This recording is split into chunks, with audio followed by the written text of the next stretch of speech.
Simple असं ready होऊन चाललोय कुठे तर चला सांगते. आम्ही गेलो होतो आळंदीला. दीराचं लग्न होतं आहोंच्या आत्ते भावाचं.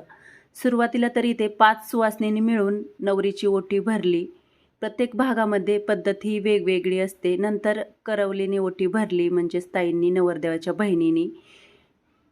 ओटी भरून झाल्यानंतर सगळ्यांची लगेच साखरपुड्याचा कार्यक्रम झाला आणि त्यानंतर हळद होती. सुरुवातीला तर मी ते हळद लावली आणि दीर ओळख करून देत होते की मी कोण आहे ते नवरीला. सगळ्यांची हळद लावून झाल्यानंतर फोटोशूट वगैरे झालं आणि लग्नाच्या अगोदरच जेवणाचा कार्यक्रम होता. जेवणामध्ये जामून, पनीरची भाजी, पुरी, वरण भात असं जेवण होतं आणि आमच्या चिऊला फक्त कुठेही गेल्यानंतर जामूनच खायचे असतात, जेवण करायचं नसतं. आणि नंतर झालं लग्नासाठी नवरदेव नवरीची एंट्री.